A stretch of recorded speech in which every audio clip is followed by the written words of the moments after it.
بسم الله الحمد لله رب العالمين ثم الصلاة والسلام على أشرف الأنبياء والمرسلين سيدنا محمد وعلى آله وأصحابه ومن تبعهم بإحسان إلى يوم الدين. أما بعد، السلام عليكم ورحمة الله وبركاته. مقوى عبد الفتاح صلاة ربي هدو إلهي كرهالي نقضو وحان إليسو كتبي دونا عشرو كسابسان تلالك oo tixana ah cashirkaas oo maanta kaan qaadan doono insha Allah inoo noqon doono hordhaci aan ka sameynay talaal waxa uu yahay si aan u fahanno oo faham guud aan ka qaadano. Sidaan ognahay Soomaali ahaan talaalka wax badan ayaan ka aaminsanahay oo quraafaada oo aanu nacabnahay inaan caruurteena siino. Hase yeeshee waa inaan fahanaa talaalka faa'iido uu leeyahay caruurteena iyo waliba hooyooyinka intaba. Talaalka haddii aan si kooban ku hormaro asiga ahaantiisa faa'iido uu leeyahay baa waxay tahay inuu talaalku yahay shay aad uga faa'iideysan kartid inuu kaaga hortago canugaada cudurro aan daawo lahayn sida dabaysha iyo teetanada iyo wixii la mid ah, kuwaas oo loo hayo kaliya in laga talaalo oo laga hortago cudurna intaad daaweyn lahayd waxaa kaaga fiican inaad ka hortagtid. Sida awgeed cashirkani waxaan rabnaa inaan fahanno bal waxa uu yahay hadduu Ilaahay ka raali noqdo talaal, inagoo markaasi hore u sii gali doono casharada xiga qaybihiisa iyo waxyaabaha markaasi la halmaala insha Allah. Talaal faa'iideysa waxaa ka mid ah caruurta yaryarka ah ee ka yar 5 sano ee aan difaaca jirka wali soo saara kan kii dabiiciga ahay ee Ilaahay u dhalay aan soo saara karin in markaasi uu soo saaro difaac jireed oo ay heleen markaasi iyagoo talaal loo marinayo ay ku helaan, taasoo u awood u siinaysa in cudurro tiro badan ee ay ka mid tahay gowracatada oo ka mid yahay xiiqdheerta oo teetanada ka mid tahay oo jadeecada ka mid tahay cudurro kale oo halis ah ee markaasi canuga jirkiisa laga difaacayo. Sidoo kale faa'iido uu leeyahay waxaa ka mid ah inta canugaada aad hospitaal la taagnaan lahayd inaad markaasi aad uga baaqsanaysid. Waxaa kaloo faa'iideysu ay tahay lacagti kaaga bixi lahayd inay ku ammaan helayso. Waxaa kaloo faa'iideysa ka mid ah maxaa ku dhahay waqtigii qaaliga ahay ee aad heli lahayd inaad macnaha aad gelisid hospitaal iyo ka warqabida ilmahaada caafimaadkooda in markaasi ay ku safgaroobaan. Sidoo kale hooyada faa'iido uu leeyahay waxaa ka mid ah hooyada teetanada haddii laga talaalo 5 mar ay qaadato oo sida saxda ah loogu talagalay u qaadato jirkeeda difaac oo soo saarto teetanada, faa'iido waxay u leedahay iyada iyo canugeedaba. Sababtoo ah hooyadu badanaa waxyaabaha aan isticmaalno Soomaali ahaanna waxa waaye waxaan ku dhalinaa umulisa dhaqameed ama waxa loo yaqaan TBA oo traditional birth attendance. Umulisa dhaqameedka ama hospitaalada intaba waxay isticmaalaan qalab loogu talagalay in hooyada lagu dhaliyo. qalabkaas oo hadda nadaafadiisa lagu dadaalin sababi kara in markaasi teetan ay hooyada qaado. Teetanadaasna waxay kadib u sii gudbi kartaa canugi taasoo loo yaqaan neonatal tetany. Si marka canuga hooyada loo badbaadiyo waxaa fiican inay hooyaduna insha Allah ay iyaduna qaadato markaasi talaalka. Talaal wuxuu muhiim u yahay in laga hortago cudur, waayo inaad cudur ka hortagtid waxay ka wanaagsan tahay inaad daweysid. Waxaan rabnaa insha Allah hadduu Ilaahay ka raali noqdo inaan ku fahanno islaarkaan farqiga u dhaxeeya vaccination iyo immunization, taasoo in badan Soomaalidu ay ereyga talaal u wada isticmaasho laakiin aan macno kale loo kala sameynin. Haddii aan ku hormarno ereyga vaccination macnaheedu waxa waaye vaccination is the injection of a killed or weakened organism that produces immunity into the body against that organism. Waxaa lagu qeexay vaccination ereyga ah inay tahay markaasi ku duritaanka lagu durayo noole la dilay ama la tabar dareysiyo qof lagu durayo, kaasoo soo saara difaac u soo saaraya markaasi jirka. Difaacaas oo lid ku ah markaasi noolihii laga talaalay qofkaas. Difaacaasi oo jirku soo saaranayo wuxuu hadhow la dagaalami doonaa noolihii qofkani asigoo talaal ah oo la dilay ama la tabar dareysiyo lagu duray markuu jirka soo galo ayuu la dagaalami doonaa. Ereyga vaccination qeexitaankaas ayuu noqonayaa ku duritaankaas shakhsiga lagu durayo ayaa waxa loo yaqaanaa vaccination ayaa loo yaqaanaa tallaalid ayaa la yiraahdaa. ereyga immunization macna ahaan wuxuu kaga duwan yahay inaan faahno ayaan rabnaa. Immunization wuxuu yahay asagu is the process by which a person or animal becomes protected from a disease. waxa waaye hanaanka oo shakhsi ama xayawaan oo u noqonayo mid ka difaacan cudur. hanaankaas oo u noqonayo ayaa waxa loo yaqaan immunization. waxaad halkaas ku kala fahmaysaa inay kala duwan yihiin immunization iyo vaccination. waxaan fahmaynaa markaasi inay immunization tahay hanaankii qofkii oo jirkiisa inuu mid difaacan uu ku noqonayo ayaa waxa loo yaqaanaa immunization. sidoo kaleeto qeexitaanka meesha hoose noogu xusan wuxuu noo sheegayaa uu leeyahay vaccines cause immunization and there are also some diseases that cause immunization after an individual recovers from the disease. tallaalku asiga ayaa wuxuu markaasi sababaya in immunization ay dhacdo. tallaalka oo vaccines waa tallaaladii soo maahan. vaccines tallaalada ayaa loo yaqaanaa.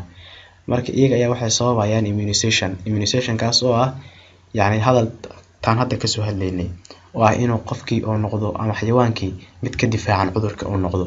marka tallaaladaas ayaa waxay kamid yihiin waxyaabaha sababa inuu qofkii jirkiisa uu difaac ka sameysto cudur ama xayawaankii sidoo iyo wixii la mid ah. sidoo kaleetana waxaa jira cudurrada qaar kuwaasoo sababi kara in qofkii uu difaac galo oo jirkiisa uu difaac galo kadib markii uu qofkii uu ka reesto cudurkii ku dhacay. مثلا waxaa kugu dhacay cudur badanaa waxaan garanaynaa jadeecada inay ku dhacdo caruurteen maadaama la tallaalin.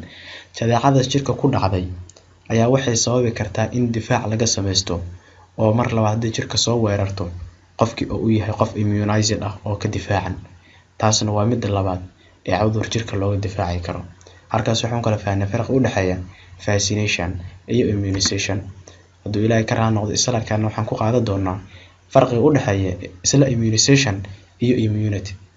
immunization muxuu yahay waan ka soo hadalnay.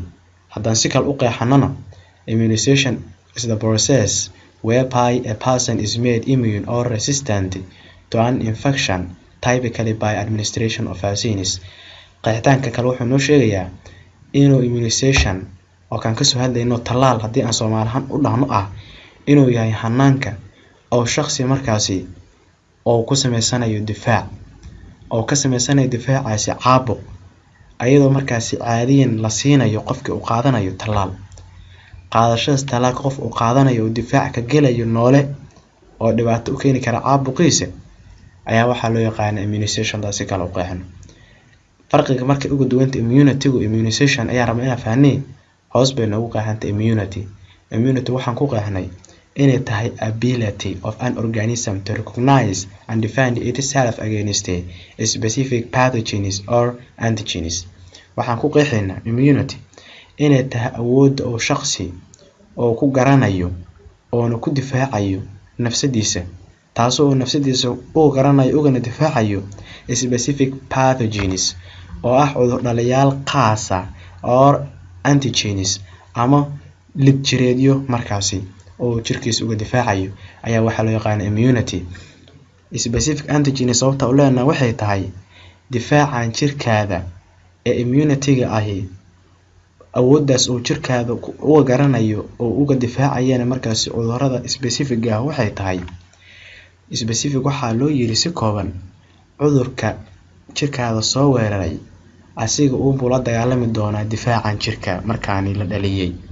sababtoo ah difaaca jirku midna waa specific midna waxa waaye general oo waa innate ayaa loo yaqaanaa oo cudur walba la dagaalamaa. midna cudurkii loo sameeyay oo hadduu jirkaada hore ugu dhacay laga diyaariyay ama haddii lagu talaalay laga diyaariyay ama serum aad qaadatay laga diyaariyay kaas ayaa markaasi wuxuu noqonayaa specific ayuu noqonayaa oo pathogenkaas qaaska ama antigenkaas ayuu jirkaada ka difaaci doonaa biidhnillaahi kariim. ereyga immunity waxay ku cadaynaysaa inay sheegayso difaacaadi jirka ay qeexaysaa. waayo immunity waxa ku ah opposite ama lid ku ah oo ka soo horjeeda ereyga susceptible oo ah u nuglaansho. qofka u nugul cudur waxa markaasi ka soo horjeeda qofka cudurka difaacan oo immunity-giisu oo fiican yahay. halkaas ayaan ugu gudubnay taana. waxaan rabnaa inaan fahanno the immune system ama habdhiska difaaca jirka erayada ugu muhiimsan. waxa ugu horeysa immune response ama jawaab celin difaac. jawaab celin difaaca jirka uu sameeyo maxay tahay iyadu? involves production of antibodies and generation of specialized lymphocytes against specific antigens.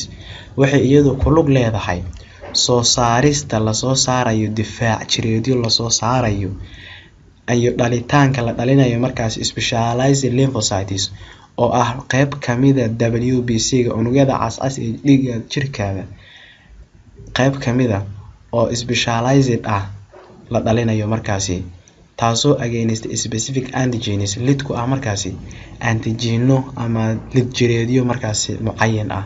taas ay waxa loo yaqaanaa immune response. waxaan haddana eegaynaa antigen waxa uu yahay asigu, maadaama aan ugu soo laabtay antigen muxuu yahay ama lid jireed. antigen waxaa loo yaqaanaa haddii aan Soomaali ahaan kugu micneeyo tameesha ku qoran ka sokow jirkaada wax alaala wixii dibadda uga baxsan ee markaasi soo weeraraya ayaa waxaa loo yaqaanaa antigen. mathalan tallaalku wuxuu yahay antigen waaye. antigen-kaasina waxaa loogu talagalay in jirka lagu baro cudurkii uu difaaca ka geli lahay. qeexitaanka meesha noo qoran wuxuu yahay molecules from a pathogen or foreign organism that provoke a specific immune response. waxaa lagu qeexay markaasi inay yihiin waxyaabo molecules oo curyaal ah from a pathogen laga sameeyo cudur dhaliyihii or foreign organism ama noole jirkaada dibadiisa ka ah markaasi that provoke a specific immune response kaasoo dhalinaya markaasi oo kicinaya specific immune response jawaab celin difaac jireedka uu leeyahay ee mucayan markaasi kaasoo dhalinaya ayaa waxaa loo yaqaan antigen.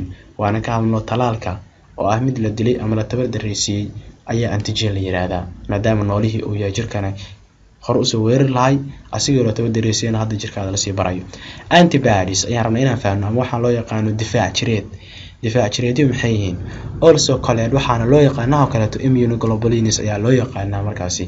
immunoglobulinsna waa difaacyada jirka uu leeyahay oo shanta ahay, kuwaasoo kala ahay IgG, IgM, IgD, IgA iyo IgE, kuwaasoo kala ahay markaasi. sidoo kale tana immunoglobulinskaas ama antibodieska waxa waaye borotiino badan oo u sameysan qaabka yaada oo kale u sameysan waaye, kuwaasoo shaqadoodu ay tahay inay gartaan caawiyaan jirka ka caawiyaan ka gartaan inuu iska saaro antigenada markaasi jirka dibadda ka ah inuu iska saaro antigenadaas oo ay kamid tahay virus iyo bacteria. taasna waxaa loo yaqaanaa antibodies. weli waxaan ku guda jirnaa qaybtii hore introduction-ka ahayd oo aan hordhac ahayd. waxaan rabaa inaan fahanno types of immunity. difaacan jirka aan kasoo hadlaynaho asiga imise ayaa loo qaybiyaa inaan fahanno. immunity oo difaaca jirka waxaa loo qaybshaa qaybta sare innate ayaa noogu qoran iyo qaybta hoose acquired noogu qoran, labadaas ayaa loo qaybshaa. innate waxaa la yiraahdaa yacni difaaca jirka uu leeyahay kaasoo ilaahay qofka uu u abuuray oo u dhaliyay oo markaasi cudur walba inuu la dagaalamo u diyaarsan oo aan cudur qaasa sugaynin. kaas ayaa waxaa loo yaqaanaa innate. oo cudur walba jirkaada soo gal la dagaalamo rabo innate ayaa loo yaqaanaa. waa difaaca jirka Allah subhanahu wa ta'ala noo sameeyay. immunity kaleeto difaaca jirka waxaa loo yaqaanaa acquired. acquiredna macnaheedu erayga aad ka fahmaysaa dad luqada taqaanidu waxa waaye wax aad heshay waaye, aad qaadatay. acquired wax aad heshay oo yacni aadan markaadii hore aadan lahayn laakiin adiga aad heshay.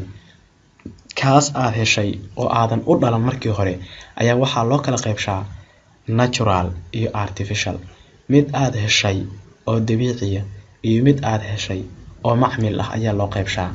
haddana haddaan sii qaybino midka aad heshay difaaca aad heshay aan ula jeednaaye oo dabiiciga ayaa waxaa loo kala qaybshaa mid active ah oo yacni aad heshay asigoo firfircoon aad heshay iyo mid passive ah oo meel kale lagu soo marsiiyay. active waxaa la yiraahdaa wixii aad si toos u heshay, passivena wixii meel kale lagu soo marsiiyay. natural midka dabiiciga ah ee aad heshay oo markaasi aad si toos u hesho firfircoon waxaa kamid ah infection, waa caabuq مثلا waxaa kugu dhacday cudurkan soo qaadayna jadeecada iyo wixii la halmaala kuwaas oo jirkaada markay ku dhaceen kadib difaac laga diyaariyay kaas ee waxaa loo yaqaanaa active ayaa loo yaqaanaa active natural acquired immunity ayaa loo yaqaanaa markaasi.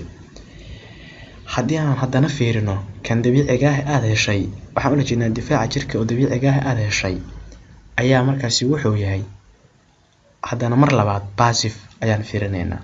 passive waxa waaye difaaca jirka aad hesho dabiiciga qaybtiisa markaasi meel lagu soo marsiiyay oo aan markaasi active ka ahayn.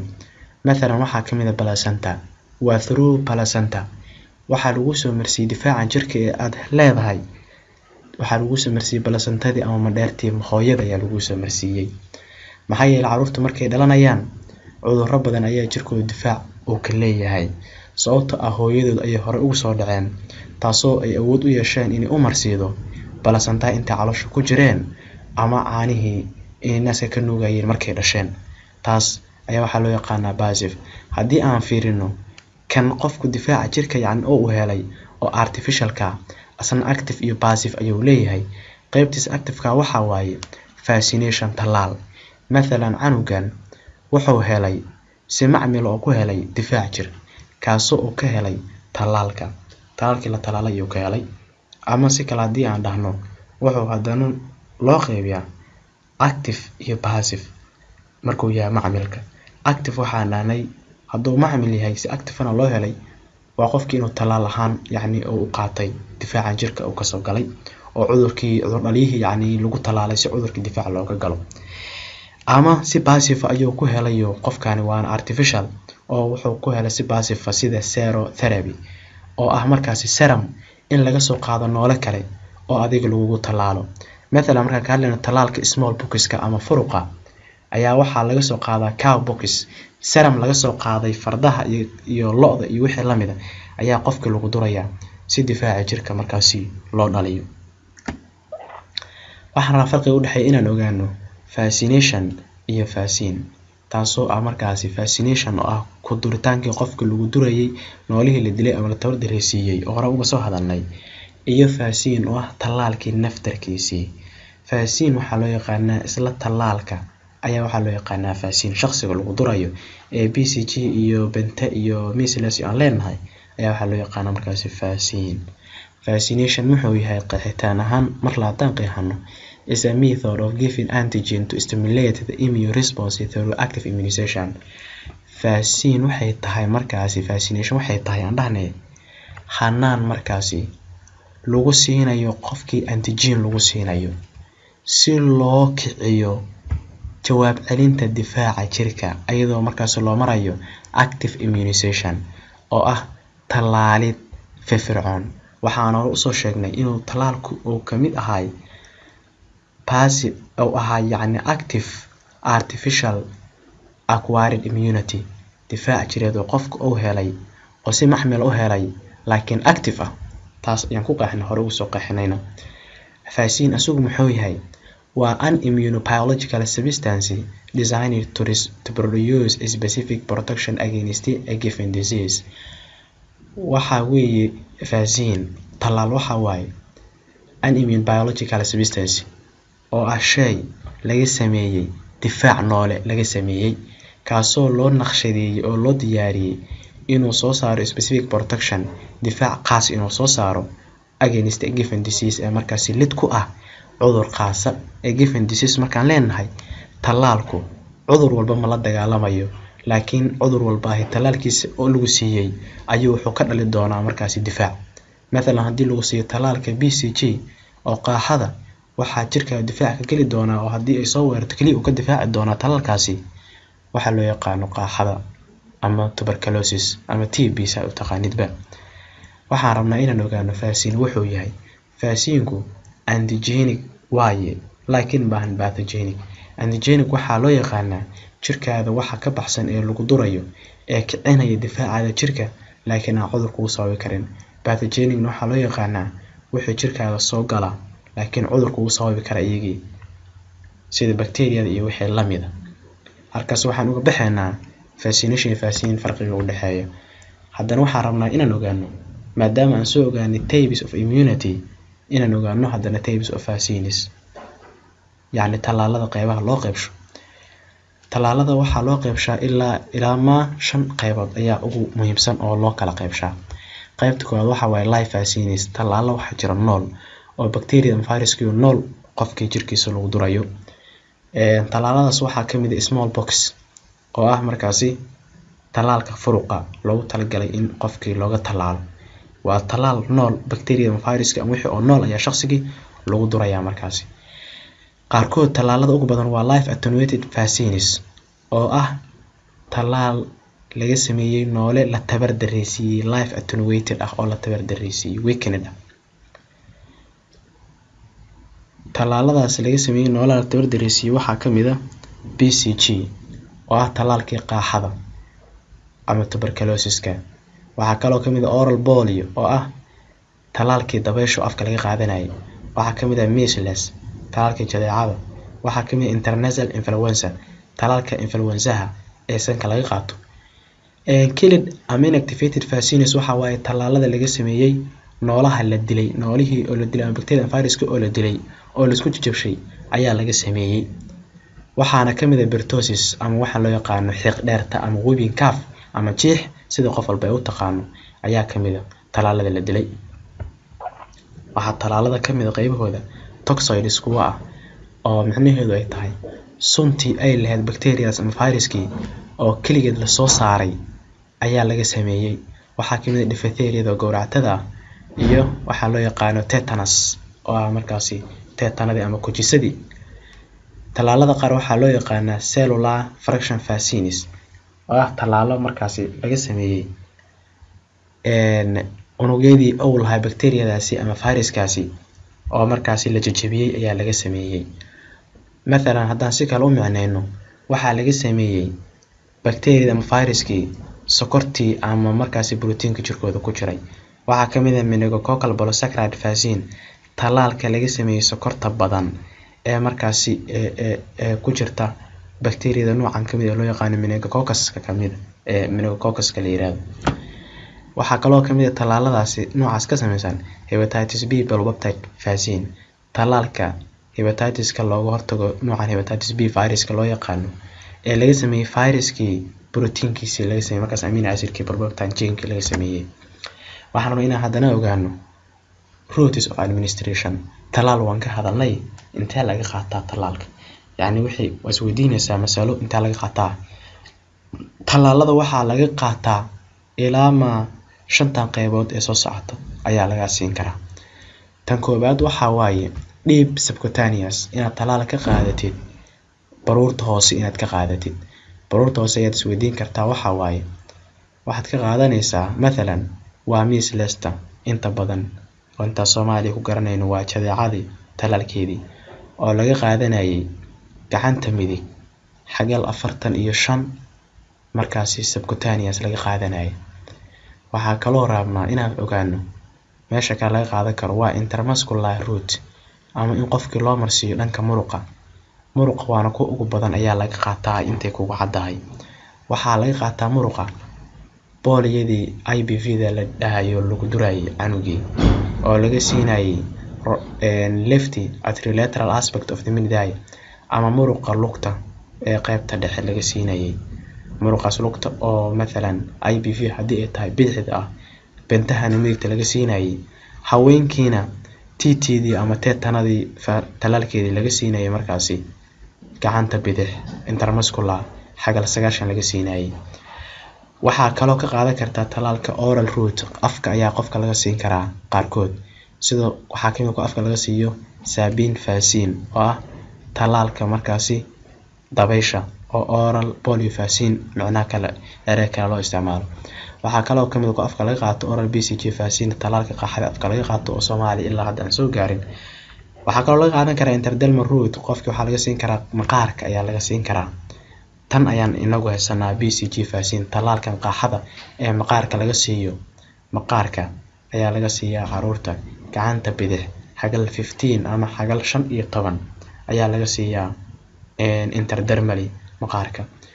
Kan u dambeeya aan laga sii karo qofka tallaalka aadka loo isticmaalo kuwa aadka loo isticmaalo yacni ugu daciifsan ayaa wuxuu yahay intranasal route in qofkii laga siiyo sanka. kuwa sanka laga siiyo waxaa ka mid ah live attenuated influenza vaccine, talaalka markaasi la tabar dareysiiyey ee influenzaha, cudurkan influenza cudurada respiratory ku dhaca kamid ah loo diyaariyey. waxaa rabnaa marka qofkii wuxuu isweydiin karaa haddii talaalkan la siiyo, hooyooyinka badanaa ilmahooda talaala ayaa wax badan ka warqaba qeyr ilaaha siiye, macnaheedu waxa waaye maxaa canuga lagu arki karaa. common minor vaccine reactions ama hooyadii ama canugii la siiyey talaalka waxaa laga yaabaa falal celin oo talaalku sababay oo yaryar in la arko. qaarkood dhib ayay leeyihiin aan caadi ahayn, qaarkoodna dhib ma lahan, laakiin kuwa aan dhib ka lahayn ayaa badan. boqolkiiba 99 iyo bar iyo wax ka badan, boqolkiiba 99.9 ayaan dhihi karnaa ilmaha la duraaho talaalka la siiyo dhibaato kuma keeno ilaa ma ay xaalad kala jirto maahan.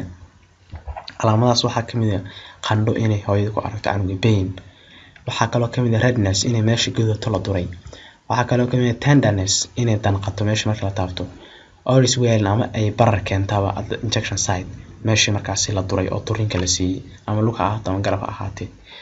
waxaa kaloo loo arki karaa fatigue in canuga daal oo dareemo ama maamadii qaadatay talaalka. headache madax xanuun ayaa lagu arki karaa. itching at injection site cuncun meesha la duray ahna waa lagu arki karaa qaarkood talaalada inkastoo ay calaamadaha iskaga mid yihiin. nausea waxaa loo arki karaa lalabo, fever qandho ayay keeni karaan, mild rash sidoo kale tana meesha jacjac ayay keeni kartaa yar meesha yacni markaasi la duray. unusual conditions ayaa jira ama xaalado markaasi غير caadi oo aan caadi ahayn oo haddii lagu arko qofkaasi loo baahan in goobta caafimaadka markaasi si degdeg loogu celiyo.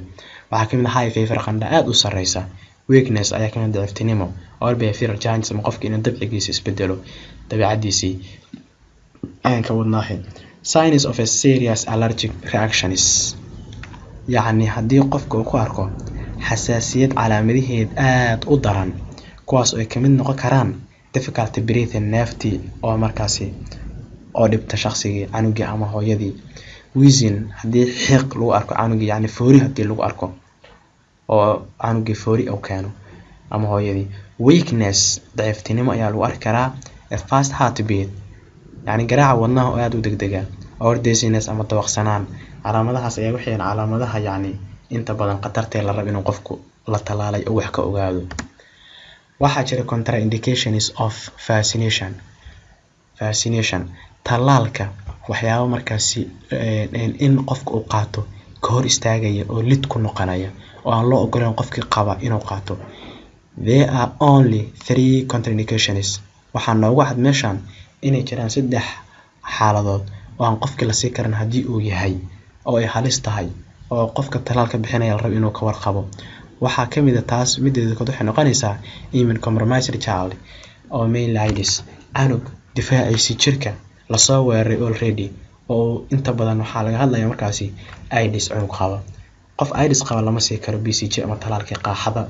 sidoo kale the child who develops convulsions after the first dose of DBT or DT canug markaasi kii koowaad la siiyey keenay convulsions ama miir daboolmay oo miir daboolo lagu arkay kadib markii la siiyey dooska koowaad ee DBT-da. inkastoo hadda benta aan isticmaalno la siiyey DBT-da waa talaalka gowractada iyo xiiqdheerta iyo tetanada la siiyey ama gowractadii iyo tetanadii taasna lama siin karo canuga markaasi. sidoo kaleeto waxaa la ogolaan contraindicationka saddexaad ahna severe ill child to the extent that he urgently referred to the hospital. canug aad xanuunkiisu il daran ee markaasi isbitaalka loo soo wareejiyay oo meel kale laga soo wareejiyayna lama sii karo talaalka. saddexdaas xaaladoodba lama ogolo in la isticmaalo talaalka. saddexdaas ayaa waxay ku tahay waxa laga digayo. intaas waxaan u gudubnay talaalkii asi ahaantiisa aan ku qeexnay oo meesha laga qaadanay iyo qaabka loo qaadanay iyo aan ka hadalnay. inkastoo aan talaal u dul istaagi doono insha Allah, waxaan rabnaa inaan fahamno talaalku wuxuu leeyahay waxa loo yaqaan cold chain ama silsiladii qabowgeed. silsilad qabow ayuu leeyahay talaalku. silsiladaas qabow wax kale loolama jeedee waa talaalkan shirkadii soo saartay oo warshadii yacni soo saartay laga soo bilaabo ilaa qofkii lagu durayay meeshii loogu durayay la keeno. waxaa la rabaa inuu qabow heer kul loogu talagalay qabowgiis inuu ku dhex keedsanaado talaalkaasi. haddii aan qeexno cold chain ama silsilada qabow waa system of transport and storing vaccine within recommended temperature from the place of manufacture to the point of administration. waxaa lagu qeexay inay tahay markaasi cold chain ama silsilada qabow hanaanka lagu soo dhoofinayo oo meel looga soo qaadayo laguna keedinayo talaalada kuwaasoo lagu keedinayo recommended temperature yacni heer kul markaasi maxaan ku dhahay oo la amrayo heer kul la og yahay oo recommended ah oo lagu taliyay already kaasoo loogu talagalay in markaasi uu ku keedsanaado ama la soo qaado ama lagu keediyo. from the place of manufacture laga soo bilaabo meeshii lagu soo saaray oo shirkadii yacni warshadii to the point of administration ilaa laga soo gaarsiinayo goobti meeshii laga qaadanay ama garabkii ama lugtii ama meeshii laga qaadanay laga soo gaaray. sidoo kale waxaa jira 3 main components, 3 qaybood oo waaweyn ayay ka koobantaa markii laga hadlayo cold chain. 3daas qaybood weyn ka koobanta waxaa kow ka waxa loo yaqaan markaasi training personnel, shaqaale tababaran oo u tababaran talaalka sida loo keediyo, sida kulkiisa loo ilaaliyo. mid walba wuxuu u baahan yahay qaabka loo kala riseeyo waxaasoo dhan yacni shaqaale u tababaran shaqaale caafimaad ayuu u baahan yahay. ka kale u baahan yahay waxa waaye si loo ilaaliyo cold chain-ka transport and storage equipment, qalab yacni lagu keediyo laguna soo markaasi qaado ayuu u baahan yahay. wuxuu kale u baahan yahay efficient management procedures, hanaano lagu maareeyo ee wax ku ool ah. intaas haddii uu helo cold chain-ku wuu badbaadayaa.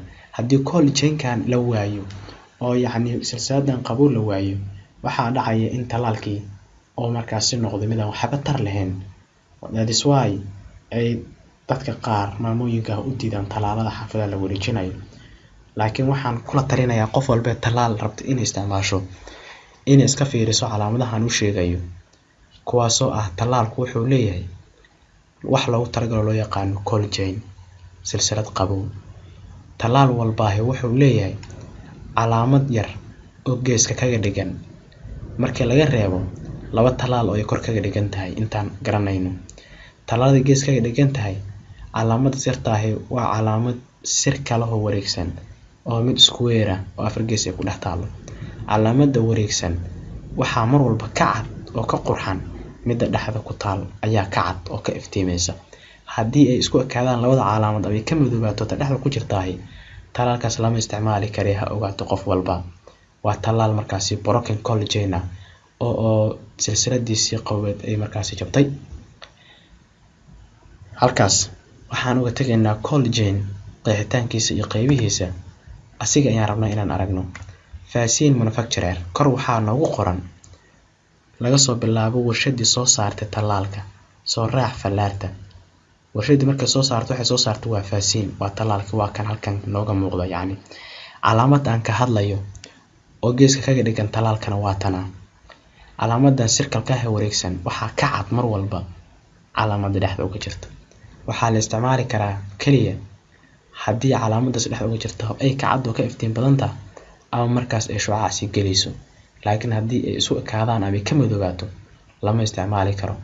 sidoo kale waxaan la isticmaali karin haddii expire-kiisa uu dhaco waqtigii loogu talagalay haddii uu dhaco oo yacni expire date-kiisii uu gaaro. waxaana kaloo la isticmaali karin haddii la gaaro talaalada qaar waqtigii loogu talagalay in la isticmaalo ay dhamaato. مثلا talaal la qaso subaxdii ayaa wuxuu gaarayaa ilaa 6 saacadood, qaarna ilaa 8 saacadood, qaarna waa la tuurayaa. kuwaas waxaa ka mid ah talaalka qaaxada iyo talaalka dabaysha laga qaato ee muruqa, iyo waxaa ka mid ah markaasi talaalada la qasayo kaleeto sida jadeecada. laga soo bilaabo talaalkii shirkadii soo saartay waa kan talaalkii waxaan ka hadlaynaa asigii waa la soo qaaday. waxaa la keenay international ama national airports waa dekedihii caalamiga ahay ee markaasi loo soo qaaday xaggooda. primary vaccine store waxaa lagu keediyay baqaarka koobaad ee uu lahay markaasi talaalka loogu talagalay. haddana waa laga soo qaaday waxaa la keenay intermediate vaccine store, haddana intermediate vaccine store baqaaradii kale oo lagu keydin lahay talaalka oo markaas lagu sugi lahay collagenkiisii ayaa haddana loo soo gudbiyey. kadibteed waxaa loo soo gudbiyay health center ama xarunta caafimaadka oo degmo walba ay lahayd la keenay. kadibna health post oo ah xaruntii caafimaad ama goobta caafimaad ee ah midda qaran caafimaadkiisa ugu yar ee badanaa waaxyaha laga furo. taas baa waxay sameysay child and mother ayay ku durtay waa talkan nooga muuqata iyadoo la siinayo garabka oo canug la siinayo ama hooyo la siinayo. dhankan haddii aad yimaatid jaalaha ah waxaan rabnaa inaan ogaano collagenkan aan ka hadalnay qalab noocay ayaa lagu keydiyaa waad is weydiinaysaa. dabcan maxaa lagu keydiyaa? ma waxaa lagu keydiyaa qasaalad, ma waxaa lagu ridaa jawaan, ma waxaa lagu keydiyaa taabaad is weydiinaysaa. qaarkood waxaa lagu keydiyaa deep freezer, qaarna waxaa lagu keydiyaa isolated refrigerators. deep freezers waxaa lagu keydiyaa iyada qabowgeeda ayaa wuxuu yahay -15 ilaa -25 degree centigrade.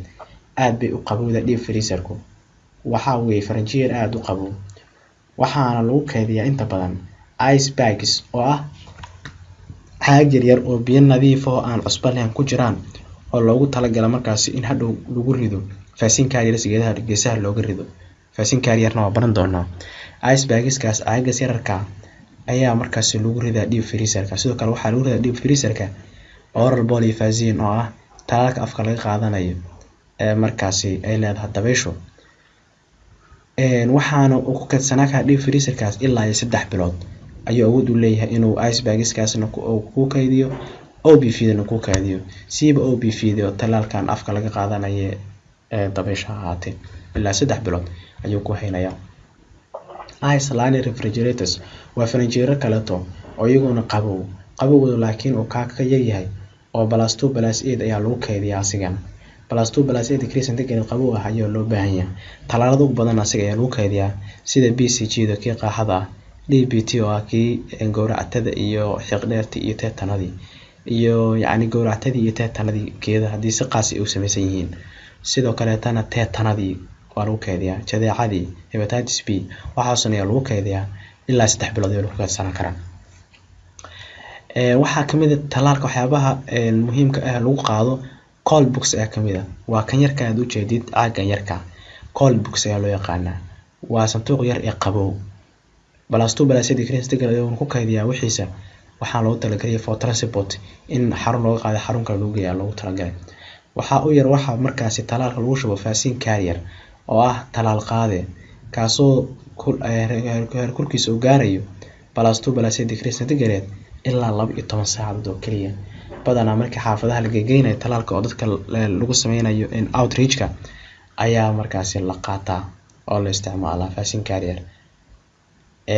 haddii aan usii gudubno qaybaheena kaleete nooga hartay cashirka hordhaca vaccine carriers inaan fahanno waaye. vaccine carrier waxaa noqon kuwa kan ugu yar ee lagu qaado talaalka ama lagu rido. vaccine carrier-kaasi asiga muxuu yahay? waa kana inta dabcan nooga muuqda vaccine carrier-kii waa caagan daboolka leh waxaana ka dhex muuqda waxa loo yaqaano ice bags oo ah caag yar oo biyo lagu shubay asigoo biyo ku jiraan. waa kana haddii aad u jeedid falaar baa ka soo baxday waxay soo gashay caag biyo ku jiraan laakiin la dhex dhigay deep freezer-kii oo la soo qaboojiyay oo caagii isku bedelay baraf inuu dhex yaalaan. 4 xabo oo saan ah ayaa markaasi la dhex dhigayaa asiga. kadibna waxaa meesha dhexe looga shubayaa oo bannaan talaalkii lagu qaadi rabay ama lagu kaydsanayay ilaa 12 saacadood.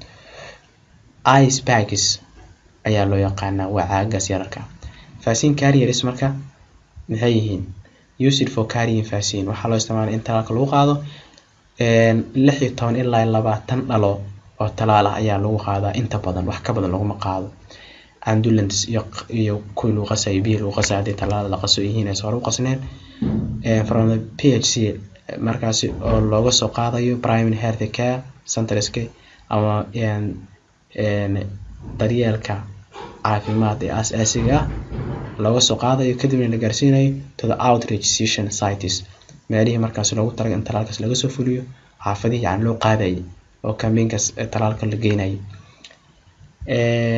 with 4 conditioning ice bags vaccine carrier walba waa mid ka meeshan yaala inta kaaga muuqday waxaa ku dhex jira 4 caag ee markaasi conditioning marxaladoodu ay controlan tahay oo biyo qabo ay ku jiraan ayaa geesaha kaga jirta markaas talaalkina waa kana 20 ilaa 16 dhalo ayaa lagu dhex ridayaa iyo qasayaashooda sidoo kale tan maxay qabanayaan waa with 4 conditioning ice bags maintain inside gudaha waxaa kaga jira markaasi oo joogteynaya qabowga ice bags oo ah caaga sirka ee biyaha barafka leh ku jiraan